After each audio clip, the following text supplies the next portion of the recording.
నమస్కారం. నేను మీ మహేంద్ర. సో, మా విజయవాణి పబ్లిక్ స్కూల్ తరపున రీయూనియన్ అయ్యాం. జనవరి 12న ఆదివారం నంద్యాలలో స్టార్ గ్రాండ్ హోటల్లో మా రీయూనియన్ ప్రోగ్రాం జరిగింది. సో, దాదాపు 20 మంది స్టూడెంట్స్ హైదరాబాద్ నుంచి కానీ, కర్నూలు నుంచి కానీ, బెంగళూరు నుంచి కానీ, లోకల్గా నంద్యాల నుంచి కానీ, చుట్టుపక్కల కొన్ని విలేజెస్ నుంచి కొందరు సెటిల్ అయ్యారు. అక్కడి నుంచి కూడా వచ్చారు. సో, ఈ రీయూనియన్ కాన్సెప్ట్ ఏంటంటే మీకు అందరికీ తెలిసింది. ఇప్పుడు మాది 2002 మధ్యలో 10th batch Vijayavani public school Nandyal.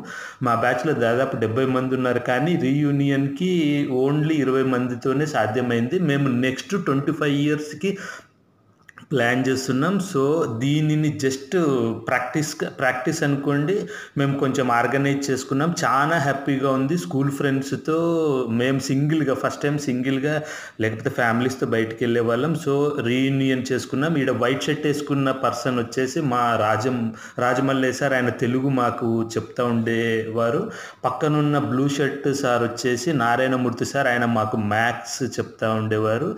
ఈయన వైట్ షర్ట్ ఉన్న ఆయన టోటల్ టీమ్ లీడ్ చేస్తుండే, స్కూల్ని మొత్తం లీడ్ చేసి బాగా ఆర్గనైజ్ చేసేవారు. సో, ఆయనకు చాలా మంచి నేమ్ ఉంది. సో, వెరీ హ్యాపీగా ఉంది. మళ్ళీ రీయూనియన్ ప్రోగ్రామ్ జరగాలి.